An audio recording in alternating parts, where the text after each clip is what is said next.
ସକାଳେ ଉଠିବା ପରେ ଆମର କେଉଁ ପାଦଟି ଭୂମିରେ ପଡ଼ିବା ଦ୍ୱାରା ଆମର ଦିନଟି ବହୁତ ମଙ୍ଗଳମୟ ହୋଇଥାଏ। କୌଣସି ଶୁଭ କାର୍ଯ୍ୟକୁ ଯିବା ସମୟରେ ଘରୁ କେଉଁ ପାଦ ବାହାରେ ରଖିବା ଦ୍ୱାରା ଆମର ସେହି କାର୍ଯ୍ୟଟି ଶୁଭ ମଙ୍ଗଳ ହୋଇଥାଏ। ଏହି ସମସ୍ତ ବିଷୟରେ ମୁଁ ଆଜି ଏହି ଭିଡ଼ିଓରେ ଆପଣମାନଙ୍କୁ ବତାଇବା ପାଇଁ ଯାଉଛି। ଦର୍ଶକ ବନ୍ଧୁ, ପ୍ରତ୍ୟେକ ବ୍ୟକ୍ତି ନିଜ ଜୀବନରେ ଚାହିଁଥାନ୍ତି ଯେ ତାଙ୍କର ଦିନଟି ବହୁତ ଶୁଭରେ କଟିଯାଉ, ସେମାନଙ୍କର ଦିନଟି କେବେ କଳି ଝଗଡ଼ାରେ ନ ବିତୁ, ଏପରିକି ନିଜେ ଯେଉଁ କାର୍ଯ୍ୟ କରୁଛନ୍ତି ସେଥିରେ ସେମାନଙ୍କର ସଫଳତା ପ୍ରାପ୍ତି ହେଉ। ସମସ୍ତଙ୍କର ଏହା ହିଁ ଇଚ୍ଛା ରହିଥାଏ। ସେଥିପାଇଁ ଯଦି ଆପଣମାନେ ମଧ୍ୟ ନିଜ ଜୀବନରେ ସଫଳତା ପାଇବା ପାଇଁ ଚେଷ୍ଟା କରୁଛନ୍ତି, ତେବେ ଦିନର ଆରମ୍ଭରୁ ହିଁ ଆପଣମାନେ ସେହି କାର୍ଯ୍ୟକୁ କରିଦିଅନ୍ତୁ। ବ୍ରହ୍ମ ମୁହୂର୍ତ୍ତରେ ଉଠିବା ପରେ ଆପଣଙ୍କର ପାଦଟି ଯେତେବେଳେ ଭୂମି ଉପରେ ପଡ଼ିଥାଏ, ତେବେ ଆପଣଙ୍କର ସେହି ଦିନଟି ମଙ୍ଗଳମୟ ହେବା ସହିତ ଆପଣଙ୍କର ଧନଜନିତ ସମସ୍ୟା ମଧ୍ୟ ଦୂର ହୋଇଯାଇଥାଏ। ତା ସହିତ ଆପଣମାନେ ଯେଉଁ ବି କାର୍ଯ୍ୟ କରିବେ ସେଥିରେ ଆପଣଙ୍କୁ ମନ ମୁତାବକ ଶୁଭଫଳ ପ୍ରାପ୍ତି ହେବ। ଯଦି ବି କିଛି ଅଧା ଅଧୁରା ମନସ୍କାମନା ରହିଅଛି, ତେବେ ଆପଣଙ୍କର ସେହି ମନସ୍କାମନା ମଧ୍ୟ ପୂର୍ଣ୍ଣ ହୋଇଯିବ।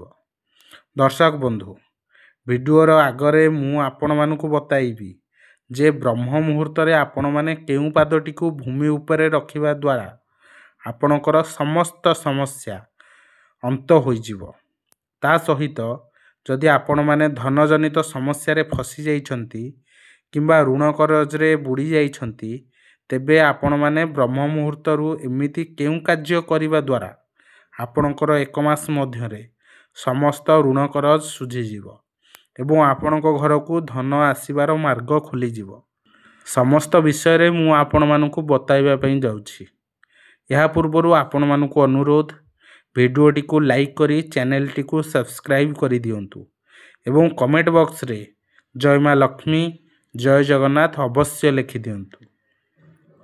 ଦର୍ଶକ ବନ୍ଧୁ, ପ୍ରଥମ କଥାଟି ହେଲା, ଯେଉଁ ବ୍ୟକ୍ତି ବ୍ରହ୍ମ ମୁହୂର୍ତ୍ତରେ ଉଠିଥାଏ ତାର ଭାଗ୍ୟଟି ସମ୍ପୂର୍ଣ୍ଣ ଭାବରେ ପରିବର୍ତ୍ତନ ହୋଇଯାଏ। ସେହି ବ୍ୟକ୍ତି ଉପରେ ଭଗବାନଙ୍କର ଆଶୀର୍ବାଦ ସଦାସର୍ବଦା ରହିଥାଏ। କାରଣ ବ୍ରହ୍ମ ମୁହୂର୍ତ୍ତ ଯାହାକି 3 ରୁ 5 ମଧ୍ୟରେ ହୋଇଥାଏ। ଯେଉଁମାନଙ୍କର ନିଦଟି 3ଟାରୁ 5ଟା ମଧ୍ୟରେ ଆପେ ଆପେ ଖୋଲି ଯାଇଥାଏ, ତେବେ ସେହି ବ୍ୟକ୍ତି ନିକଟ ଭବିଷ୍ୟତରେ ନିଜ ଜୀବନରେ ବହୁତ ଉନ୍ନତି କରିଥାନ୍ତି। ଦର୍ଶକ ବନ୍ଧୁ, ଯେଉଁମାନେ ବି ଏହି ଭିଡ଼ିଓଟିକୁ ଦେଖୁଛନ୍ତି, ସେମାନେ କମେଣ୍ଟ ବକ୍ସରେ ଅବଶ୍ୟ ଜଣାଇବେ ଯେ ସେମାନଙ୍କର ନିଦ କେଉଁ ସମୟରେ ଖୋଲି ଯାଉଛି କିମ୍ବା କ'ଣ ଆପଣମାନଙ୍କର ନିଦ ବି ରାତି 3ଟାରୁ 5ଟା ମଧ୍ୟରେ ଖୋଲି ଯାଉଛି। ତେବେ କମେଣ୍ଟ ବକ୍ସରେ ନିଜର ମତାମତ ନିଶ୍ଚୟ ଜଣାଇବେ।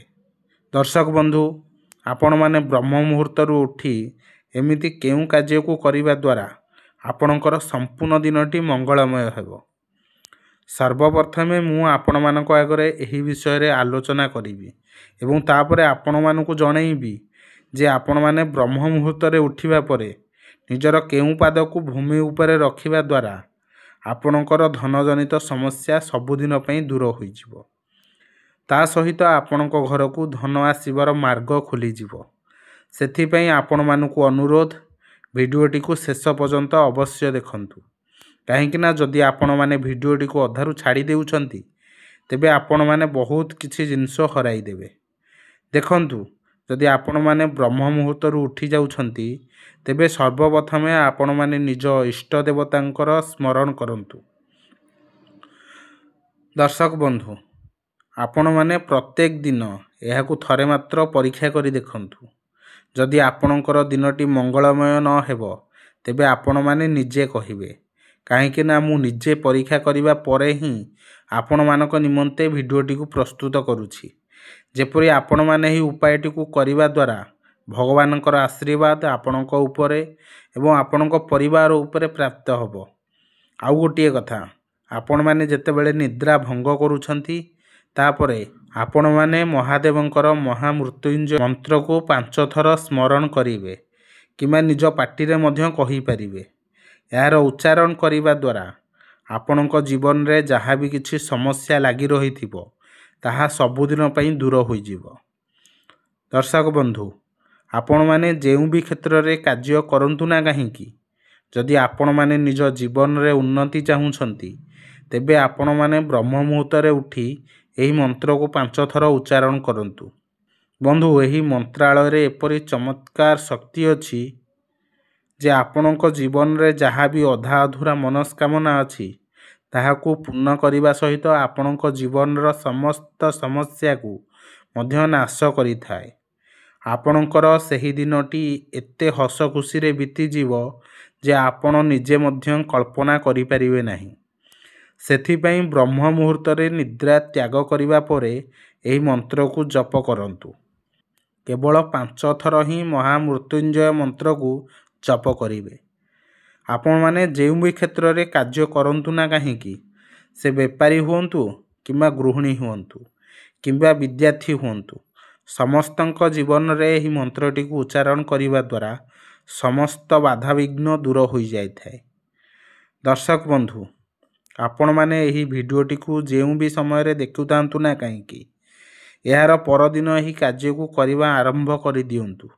ତାପରେ ଆପଣମାନେ କ'ଣ କରିବେ? ନିଜର 2 ହାତର ପାପୁଲିକୁ ଦେଖିବେ। କରାଗ୍ରେ ବସତି ଲକ୍ଷ୍ମୀ, କର ମଧ୍ୟେ ସରସ୍ୱତୀ, କରମୂଳେ ତୁ ଗୋବିନ୍ଦ, ପ୍ରଭାତେ କର ଦର୍ଶନମ୍।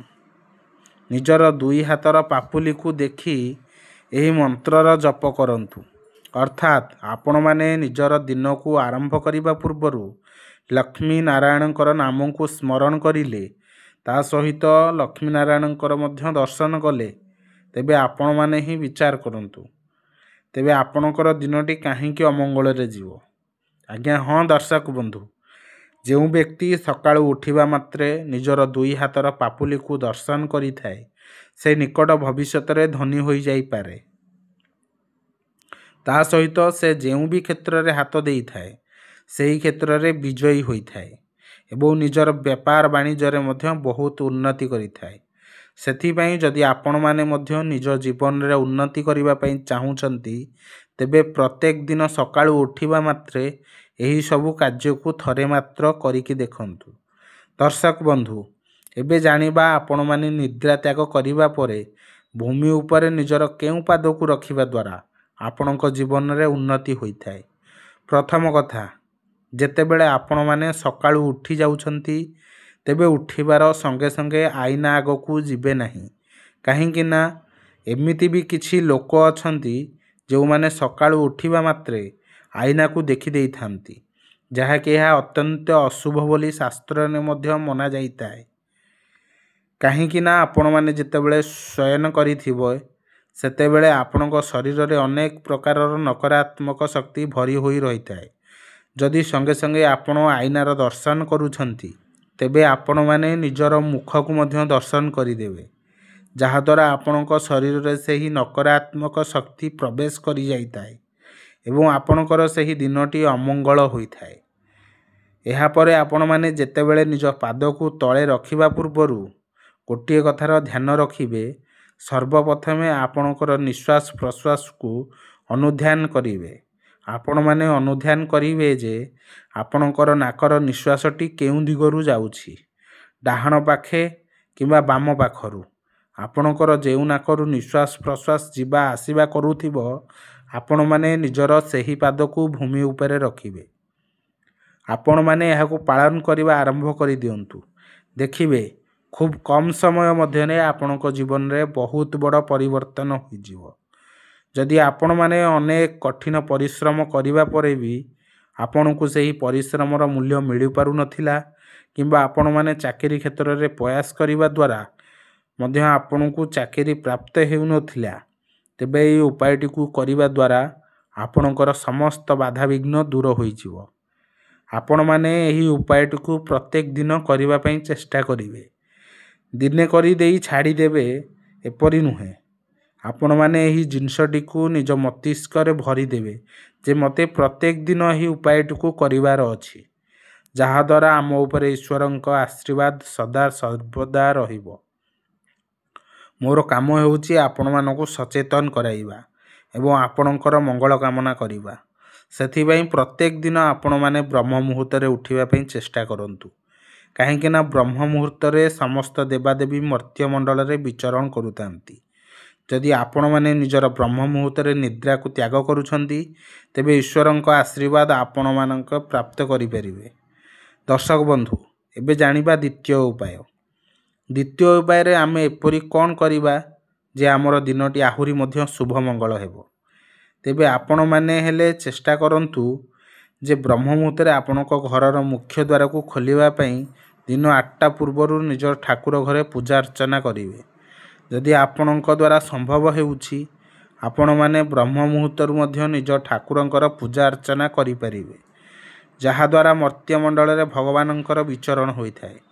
ସେମାନେ ଆପଣଙ୍କର ପୂଜାରେ ସନ୍ତୁଷ୍ଟ ହୋଇ ଆପଣଙ୍କର ସମସ୍ତ ମନସ୍କାମନାକୁ ମଧ୍ୟ ପୂର୍ଣ୍ଣ କରିଦେଇଥାନ୍ତି।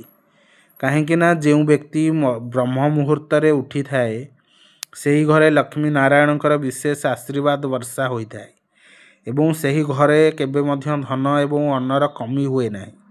ସେଥିପାଇଁ ଆପଣମାନେ ଚେଷ୍ଟା କରନ୍ତୁ ଯେ ବ୍ରହ୍ମ ମୁହୂର୍ତ୍ତରୁ ଠାକୁରଙ୍କର ପୂଜା ଅର୍ଚ୍ଚନା କରିବା ପାଇଁ। ଯଦି ବି ବ୍ୟସ୍ତବହୁଳ ଜୀବନ ଭିତରେ ଆପଣ କରିପାରୁନାହାନ୍ତି, ତେବେ କିଛି ଦିନ ଏହି ଉପାୟଟିକୁ ପାଳନ କରି ଦେଖନ୍ତୁ। ଦେଖିବେ ଆପଣଙ୍କର ସମସ୍ତ କାର୍ଯ୍ୟଟି ଶୁଭମଙ୍ଗଳ ହେବ। ଦର୍ଶକ ବନ୍ଧୁ, ଆପଣମାନେ ପୂର୍ବରୁ ମଧ୍ୟ ଶୁଣିଥିବେ ଯେ କର୍ମ ଦ୍ୱାରା ନିଜର ଭାଗ୍ୟକୁ ମଧ୍ୟ ପରିବର୍ତ୍ତନ କରାଯାଇପାରିଥାଏ। ପ୍ରଥମ କାର୍ଯ୍ୟଟି ହେଉଛି ଆପଣମାନେ ପ୍ରତ୍ୟେକ ଦିନ ବ୍ରହ୍ମ ମୁହୂର୍ତ୍ତରେ ଉଠିବେ ଏବଂ ଦ୍ୱିତୀୟ କାର୍ଯ୍ୟଟି ହେଉଛି ଆପଣମାନେ ବ୍ରହ୍ମ ମୁହୂର୍ତ୍ତରେ ହିଁ ନିଜ ଠାକୁରଙ୍କର ପୂଜା ଅର୍ଚ୍ଚନା କରିବେ। ଯେମିତିକି ଆପଣମାନେ ଜାଣିଛନ୍ତି, କର୍ମ ହିଁ ଭଗବାନ ହୋଇଥାନ୍ତି। ସେଥିପାଇଁ ଆପଣମାନେ ନିଜ ବ୍ରହ୍ମ ମୁହୂର୍ତ୍ତରୁ ଉଠିବା ସହିତ ନିଜ ଭଗବାନଙ୍କର ମଧ୍ୟ ବ୍ରହ୍ମ ମୁହୂର୍ତ୍ତରେ ପୂଜା ଅର୍ଚ୍ଚନା କରନ୍ତୁ। ଦର୍ଶକ ବନ୍ଧୁ, ଏବେ ଜାଣିବା ଯେ ଆପଣମାନେ ଯାତ୍ରା କରିବା ସମୟରେ, ନିଜ ଘରୁ ବାହାରକୁ ବାହାରିବା ସମୟରେ ନିଜର କେଉଁ ପାଦକୁ ଭୂମି ଉପରେ ରଖିବେ କିମ୍ବା ଆପଣଙ୍କର କେଉଁ ପାଦକୁ ନିଜ ମୁଖ୍ୟ ଦ୍ୱାରର ବାହାରକୁ ରଖିବେ। ଦର୍ଶକ ବନ୍ଧୁ, ଯଦି ଆପଣମାନେ ନୂତନ ବ୍ୟବସାୟ କ୍ଷେତ୍ରରେ, ପରୀକ୍ଷା କ୍ଷେତ୍ରରେ କିମ୍ବା ଅନ୍ୟ କୌଣସି ଜରୁରୀକାଳୀନ କର୍ମରେ ଯାଉଛନ୍ତି, ତେବେ ସେହିପରି ଆପଣମାନେ ନିଜର ନାସିକାକୁ ଅନୁଧ୍ୟାନ କରିବେ। ଦେଖିବେ ଯେ ଆପଣଙ୍କର କେଉଁ ନାକରୁ ପବନ ଯିବା ଆସିବା କରୁଛି। ଯଦି ଆପଣମାନେ କୌଣସି ଶୁଭ କାର୍ଯ୍ୟକୁ ଯିବା ସମୟରେ ଆପଣଙ୍କର ଡାହାଣ ନାକରୁ ପବନ ଯିବା ଆସିବା କରୁଥାଏ, ଏହା ଅତ୍ୟନ୍ତ ଶୁଭ ବୋଲି ମନାଯାଇଥାଏ। ସେଥିପାଇଁ ଆପଣମାନେ ଯାତ୍ରା କରିବା ସମୟରେ ଏହି କଥାର ଧ୍ୟାନ ରଖିବେ ଏବଂ ଯେଉଁ ନାକରୁ ପବନଟି ଯିବା ଆସିବା କରୁଥିବ, ସେହି ପାଦକୁ ହିଁ ଆପଣମାନେ ବାହାରକୁ ରଖି ଯାତ୍ରା କରିବେ। ଦର୍ଶକ ବନ୍ଧୁ, ଯେଉଁ ଉପାୟ ସବୁକୁ ମୁଁ ଆପଣମାନଙ୍କୁ କହୁଛି, ଯେଉଁ ବ୍ୟକ୍ତି ଏହି ନିୟମକୁ ନିଜ ଜୀବନରେ ପାଳନ କରିଛି, ସେ ହିଁ ଏହାର ଚମତ୍କାରୀ ଫାଇଦା ବିଷୟରେ ଅନୁଭବ କରିପାରିଛି। ସେଥିପାଇଁ ଯେଉଁମାନେ ବି ଭିଡ଼ିଓ ଦେଖୁଛନ୍ତି, ସେମାନେ ଯଦି ଏହାର ପରୀକ୍ଷା ମଧ୍ୟ କରନ୍ତି, ତେବେ ତାଙ୍କ ଜୀବନରେ ବହୁତ ବଡ଼ ପରିବର୍ତ୍ତନ ଆସିବ। ଦର୍ଶକ ବନ୍ଧୁ, ଯେଉଁ ସବୁ ଉପାୟକୁ ମୁଁ ଆପଣଙ୍କ ଆଗରେ କହି ରଖିଲି, ଆପଣମାନେ ନିଜେ ଏହାକୁ ପାଳନ କରିବା ସହିତ ଆପଣଙ୍କର ପରିବାର ଲୋକମାନଙ୍କୁ ମଧ୍ୟ ସେୟାର କରନ୍ତୁ, ଯାହାଦ୍ୱାରା ସେମାନେ ମଧ୍ୟ ଏହି ନିୟମ ବିଷୟରେ ଜାଣିବା ପାଇଁ ପାଇବେ। ତେବେ ଦର୍ଶକ ବନ୍ଧୁ, ଯଦି ଆପଣମାନଙ୍କୁ ଭିଡ଼ିଓ ଭଲ ଲାଗିଥାଏ, ଭିଡ଼ିଓକୁ ଲାଇକ୍ କରି ଚ୍ୟାନେଲଟିକୁ ସବସ୍କ୍ରାଇବ୍ କରିଦିଅନ୍ତୁ ଏବଂ ଭକ୍ତିର ସହକାରେ ଜୟ ମା ଲକ୍ଷ୍ମୀ କମେଣ୍ଟ ବକ୍ସରେ ଅବଶ୍ୟ ଲେଖିଦିଅନ୍ତୁ।